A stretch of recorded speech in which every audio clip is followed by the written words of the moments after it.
selamat pagi. Assalamualaikum warahmatullahi wabarakatuh. Berjumpa lagi dengan kami, Simalaba Fishing ya. Kita akan kembali mengulas tentang budidaya ikan hias. Kali ini kita akan mengulas tuntas tentang parasit ikan hias yang begitu mengganggu. Di mana parasit ini tidak hanya mengganggu kita sebagai para pembudidaya, tapi teman-teman para penghobi juga pasti terganggu, kewalahan yang namanya mengatasi parasit ya. Apalagi jenis-jenis parasit yang paling susah sekali untuk diatasi itu adalah Lernea atau kutu jarum. Ada juga yang menyebutnya cacing jangkar. Susah banget. Udah kolam kita kuras, akuarium kita kuras, kita bersihin, ikan karantina, begitu kita masuki 1 bulan tiba-tiba dia nongol lagi. Tiba-tiba di badan ikan kita sudah nongol lagi. Pasti teman-teman yang pernah berhadapan dengan Lernea akan mengalami hal ini. Belum lagi penyakit-penyakit seperti kutu tempel yang bentuknya seperti kura-kura kecil seperti itu ya. Kemudian white spot, itu adalah jenis-jenis parasit ikan hias yang tidak harus kita singkirkan, terutama bagi kita para pembudidaya. Nah, pada konten kali ini kami coba akan mengulas pengalaman kami bagaimana kami bisa terbebas dari yang namanya parasit berbahaya bagi ikan ini yang sangat mengganggu psikologis kita sebagai pembudidaya. Oke teman-teman, sebelum kita lanjut pada ulasan, mohon bantu channel ini untuk menekan tombol subscribe dan share ya, like juga gitu jika teman-teman suka. Dan mudah-mudahan konten yang akan selalu disuguhkan, akan selalu kita ulas ini memberikan edukasi dan sedikit pengetahuan buat kita sama-sama, tidak hanya buat teman-teman tapi juga buat kami sendiri. Kami juga masih dalam tahap pemula belajar, dan semoga kita tetap semangat untuk terus menggerakkan mikroekonomi dengan budidaya ikan hias. Walaupun Simalaba Fishing baru seumur jagung ya, baru memulai untuk budidaya ikan hias ini. Teman-teman, kami sudah memulai budidaya ikan hias itu dari sekitar tahun 2009. Waktu itu kami sempat gagal, toko ikan hias kami bubar karena manajemennya tidak baik waktu itu. Kemudian sekarang di tahun 2021, saya pribadi ingin resign dari PNS, kemudian kembali menggeluti dunia ikan hias. Sejak awal sudah berhadapan yang namanya parasit ikan hias. Bagi teman-teman yang sudah paham, pasti akan pernah mengalami ya. Tapi bagi teman-teman yang belum paham, saya akan jelaskan parasit-parasit ikan hias yang paling susah untuk diatasi. Yang menempati posisi pertama adalah kutu jarum atau cacing jangkar, Lernea. Nah, bentuknya dia seperti jarum, seperti ini. Di pangkalnya itu ada jangkar, persis jangkar. Nah, di ujungnya dia ada 2 cabang telur. Ini perkembangannya sangat cepat. Dan dari beberapa referensi yang saya baca, ternyata telurnya atau sporanya itu sangat mikro dan bisa bertahan selama beberapa hari. Jadi begitu dia melepaskan telur itu selama beberapa hari baru dia bereaksi, 3-7 hari baru telur itu menetas ya kan, dan itu belum terlihat. Nah, Lernea ini kita sudah pernah kuras kolam, habis dikeringkan 3 hari, ikannya dipisahkan di bak. Kita merasa udah bersih deh, udah kolamnya udah kita kuras, udah kita cuci, udah kita jemur, kadang selama 3 hari dijemur tuh 3 hari. Tiba-tiba kita isi air kembali, kita diamkan air, bening tuh air bagus, smart, udah 24 jam ya, 1 kali 24 jam. Kemudian kita masukkan kembali babon-babon kita, seger tuh, jarak 3 minggu 1 bulan kita cek, ternyata nongol kembali. Kuras lagi begitu lagi, kuras lagi begitu lagi. Luar biasa susah. Itu untuk Lernea. Kemudian untuk white spot masih lebih mudah mengatasi. Kita tinggal karantina ikan, kolam keringkan, kasih desinfektan, ikan kita kasih obat, bisa teratasi. Kutu tempel juga bisa ya. Tapi Lernea, karena Lernea ini ternyata telurnya itu bisa masuk ke celah-celah paralon, celah-celah pompa. Jadi pada saat teman menguras kolam, mencuci kolam, itu celah-celah paralon yang ada di kolam, apalagi kolam sirkulasi, dia ada di dalam situ. Susah kan mengatasinya? Tapi kami punya tips. Tipnya seperti ini. Yang pertama, kolamnya jangan dikuras. Jadi air yang sudah terkontaminasi, kita lihat tuh kolam, wah ada Lernea nih. Begitu ada Lernea, langkah pertama teman-teman adalah angkat semua babon-babon ikan hias di kolam tersebut. Angkat, kemudian pisahkan, masukkan ke bak-bak karantina. Tapi itu bak karantina pertama loh. Nanti kita akan ada penanganan lagi untuk babon yang sudah terkontaminasi. Jadi kita masukkan ke bak-bak, kita anggap semua ikan ini sudah terinfeksi. Walaupun di situ hanya ada 1-2. Nah, setelah kita masukkan ke bak-bak semua, kosongkan itu kolam budidaya, kita pisahkan semua. Kemudian air yang ada di kolam budidaya, apalagi kolamnya bersifat sirkulasi seperti yang si Malaba Fishing punya, itu langsung kita beri namanya deterjen yang panas. Kami menggunakan Rinso liquid namanya. Ya. Jadi Rinso itu kita masukkan di situ sampai berbusa. Seperti ini nih contohnya. Nah, seperti ini teman-teman ya. Jadi kita masukkan Rinsonya terus sampai dia menimbulkan busa. Sampai panas. Karena kami pernah uji coba lakukan itu, ternyata kutu-kutu binatang-binatang yang ada di dasar kolam itu semua pada naik. Oke, pada naik terus. Nah, jangan lupa pada saat deterjen tadi sudah berbusa, itu di pinggir kolam pun dicipratkan. Karena bisa jadi spora atau telurnya Lernea ini, dia masih menempel di dinding-dinding kolamnya tersebut. Dia akan menetas ketika diisi air kembali. Nah, cipratkan semua. Oke? Nah, setelah itu, beri tambahan lagi, yang lebih keras lagi. Masukkan apa? Masukkan cairan pembersih lantai, Wipol. Ya, terserah deh mau merek apa. Maaf, dalam hal ini kami bukan mempromosikan produk ya. Tapi terserah mau merek apa. Itu cairan pembersih lantai ya. Kita masukkan dulu ke ember seperti ini caranya teman-teman. Ya. Nah, sudah. Nah, kemudian kita tuangkan. Ya kan? Kita tuangkan ke kolam demi kolam. Setelah itu kita cipratkan lagi ke pinggir-pinggir kolam, kita usap semua. Nah, selanjutnya pompa jangan pernah dimatikan, biarkan air tetap berjalan. Pompa kalau misalkan di akuarium, biarkan pompanya jalan. Karena yang kita waspadai bahwa spora atau telurnya Lernea ini juga ada di celah-celah pompa. Nempel di kabelnya, nempel di saluran-saluran sempit. Jadi pompa juga harus terendam. Nah, si Malaba Fishing sendiri melakukan perendaman selama hampir 2 hari. Kita lakukan selama hampir 2 hari. Nah, setelah itu tumbuhan-tumbuhan yang kita pergunakan untuk media bersarangnya ikan budidaya untuk bertelurnya itu juga harus kita rendam dengan cairan yang sama. Kita cuci bersih dulu pakai deterjen. Kalau kayak sejenis apu-apu atau eceng gondok atau tumbuhan-tumbuhan yang lainnya biasanya dia tidak akan mati ya gitu loh. Kita cuci bersih sampai berbusa. Setelah itu kita rendam dengan cairan yang sama gitu. Jadi bisa jadi ini nempel di tumbuhan-tumbuhannya. Jadi kita tidak boleh kecolongan gitu. Oke teman-teman. Nah seperti ini. Ini tumbuhan air yang sudah kami cuci bersih pakai Rinso. Bersih sampai daun-daunnya nih. Bersih. Pokoknya sampai hampir 30 menit tuh. Direndam penuh dengan busa. Setelah itu kami angkat. Kami pisahkan karantina dulu. Tidak juga langsung masukkan ke kolam budidaya. Kenapa? Karena telur Lernea itu kita waspadai khawatir masih ada yang tersisa dan dia akan menetas dalam beberapa hari. Nanti sebelum kita masukkan tumbuhan pun nanti kita akan beri obat. Ini obatnya, teman-teman. Nah, oke, setelah semua berjalan, ikan-ikan sudah kita pisahkan semua.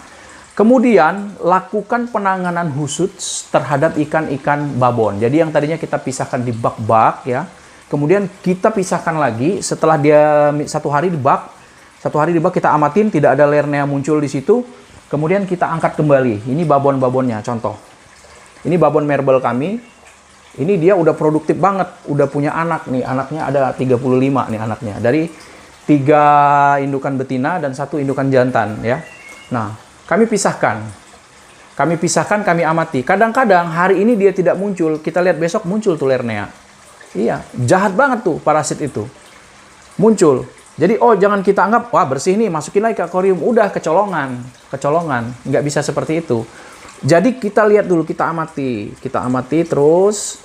Kadang-kadang hari ini enggak, besok dia nongol. Nah, kalau misalkan udah 3 hari enggak, berarti kita anggap aman, tapi belum 100% aman. Nah, caranya kita akan menambahkan cairan ini nih, teman-teman.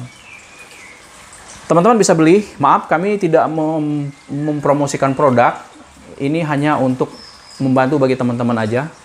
Ya, kami menggunakan Red Blue Dog seperti ini. Dia berbentuk cairan.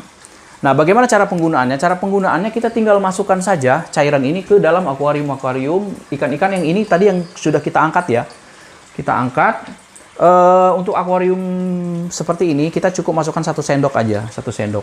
Tapi kalau untuk ikan-ikan budidaya, teman-teman ada petunjuknya bisa sekitar 250 ml itu dimasukkan di bak besar yang ukuran airnya berapa kubik. Masukkan ke situ cairannya, kemudian ikan-ikan budidaya babon tadi direndam dulu di situ. Jadi ikannya kita mewaspadai di tubuh ikan itu terdapat telurnya si Lernea tadi, telurnya parasit tadi. Jadi dia belum nampak kelihatan, tapi dia sudah nempel. Nah, ini obat ini atau disinfektan ini kita pergunakan untuk merontokkan semua, menggagalkan mendisfungsi spora atau telur-telur parasit tadi. Nah, sudah kita lakukan. Tetap kita lakukan pengamatan lagi. Ini juga sama babon gapi kami. Kemarin ada yang terinfeksi, udah kami cabut Lerneanya. Kami amati. 2 hari kemudian ternyata ada lagi, cabut lagi. Kami lihat, kami ganti air, cuci bersih. Nah, terakhir kami akan gunakan sama seperti ini. Nanti semua akan kita gunakan cairan ini. Baik teman-teman, langsung saja kita praktekkan cara menggunakannya. Yang pertama kita kocok dulu. Ya. Kita buka, ini kemudian kebenaran masih segel nih, baru kita beli kemarin. Teman-teman bisa browsing di situs-situs belanja online ya. Oke.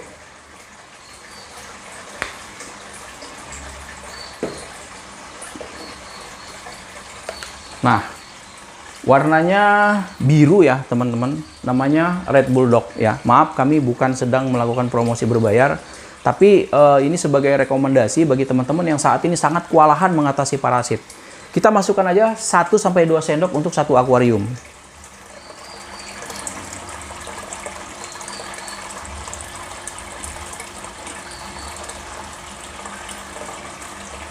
Oke.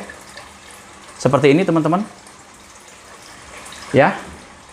Dia sudah berwarna biru. Kita harap kalau ada sisa-sisa daripada spora dari Lernea itu, kalau telurnya dia sangat kebal Lernea itu ya. Tapi kalau kita sudah kasih disinfektan seperti ini, walaupun ada telur, ketika telurnya menetas dia udah kena dia gitu. Kena mudah-mudahan ya gitu. Nah, oke. Untuk selanjutnya, teman-teman.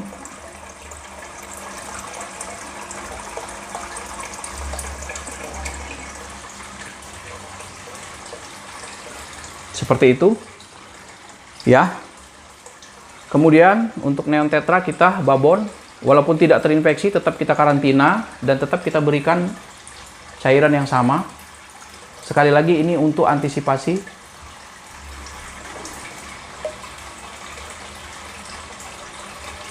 Nah, ini anakan-anakan dari marble kita. Alhamdulillah kita setengah bulan udah panen 35 ekor. Sama kita akan lakukan juga disinfektan. Ini adalah yang terinfeksi. Jadi kita kasih dosisnya agak banyak. Meskipun dia tabung karantinanya lebih kecil, tapi kita banyak. Nggak apa-apa dan ikan tidak akan mati. Karena ini sudah didesain dia tidak akan membunuh terhadap ikan. Dia hanya akan menghancurkan parasit.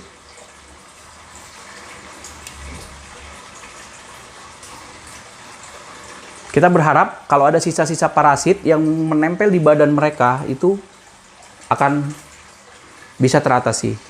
Tapi jangan lupa setelah ini dilakukan seperti ini, teman-teman harus memasukkan pompa gelembung karena ikan-ikan ini juga harus kita selamatkan. Jadi dia harus tetap suplai oksigennya tetap ada ya.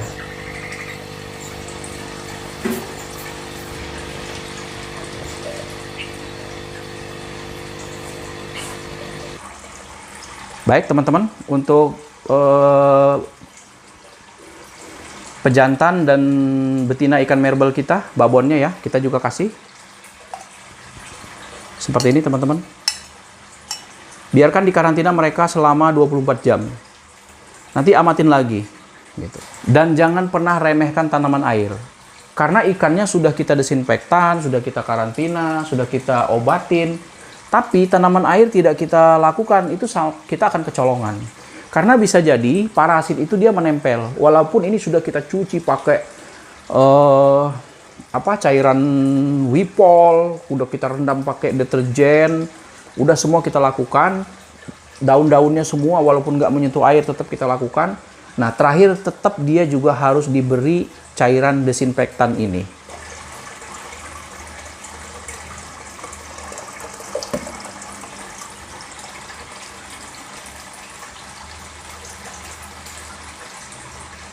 Oke, teman-teman.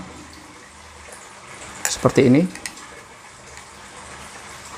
Jadi kita akan rendam semua. Semua sudah. Tumbuhan semua tumbuhan air semua udah kita kasih ya. Nah, kalau sudah teman-teman lakukan ini, jangan lupa ikan-ikan ini pompanya harus tetap berjalan, termasuk burayak ya, termasuk anakan. Ini anakan umur 4 hari, pakan halus ya di sini. Dia juga harus kita kasih. Karena tidak menutup kemungkinan dia juga membawa parasit gitu. Jadi sterilisasi itu adalah sterilisasi secara menyeluruh.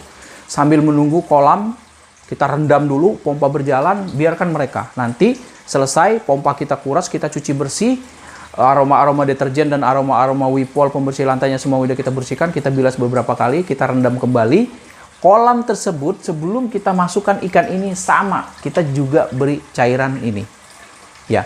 Dan kami sebenarnya memiliki beberapa produk ya, cuman ini hanya salah satu aja. Maksudnya beberapa merek, diantaranya adalah Kutu Blast kalau nggak salah mereknya. Kemudian pokoknya terserah deh, yang pasti Dimilin ya, salah satunya juga merek Dimilin. Teman-teman bisa lakukan. Nah, Dimilin ini, merek Dimilin, nanti kita akan masukkan ke dalam kolam yang barusan kita sterilisasi. Jadi kita isi air, kita diamkan selama 24 jam, kita kasih dimilin dulu tuh. Dimilin kan untuk massal ya, untuk istilahnya ikan konsumsi juga gitu. Kita lakukan, kasih dimilin selama berapa hari, baru ikan-ikan ini kita amati lagi, siapa tahu masih ada nongol tuh, Lernea, siapa tahu dia kebal, pastikan sudah dia benar-benar bersih, baru dikembalikan ke kolam-kolam budidaya tersebut. Demikian teman-teman, uraian kami mungkin agak panjang ya, uraian ini. Panjang karena memang harus lengkap. Jadi kalau teman-teman menonton videonya setengah-setengah maka tidak akan dapat apa-apa. Jadi kami sengaja menguraikan secara rinci. Mudah-mudahan pengalaman kami, sedikit ilmu yang kami sampaikan ini bisa berguna bagi orang banyak ya. Walaupun untuk tahap awal mungkin tidak ada yang menonton video ini, kami sadar itu karena channel ini masih channel baru ya. Tapi di kemudian hari mudah-mudahan informasi ini sampai kepada saudara-saudara kita yang saat ini kewalahan ya. Kadang-kadang Lernea itu kalau udah menginfeksi, waduh, kadang-kadang nih orang nggak mau rugi, udah terkena infeksi nih ikannya, tetap aja dia cabut, jual tuh. Padahal itu akhirnya menginfeksi toko-toko ikan hias, menginfeksi para penghobi, menyebar itu Lernea kemana-mana, menyebar kutu jarum, cacing jangkar kemana-mana. Kasihan, jadi kita sama-sama memutus mata rantai penularan Lernea ini. Jadi kalau selama ini kita berperang dengan pandemi COVID-19, diputus mata rantainya, Lernea pun harus kita putus. Kalau nggak kita putus, nanti akan menginfeksi saudara-saudara kita yang lain, kasihan ya. Mudah-mudahan membawa berkah. Kami akhiri konten ini, semoga bermanfaat. Assalamualaikum warahmatullahi wabarakatuh. Sampai jumpa pada video-video kami selanjutnya dan enjoy!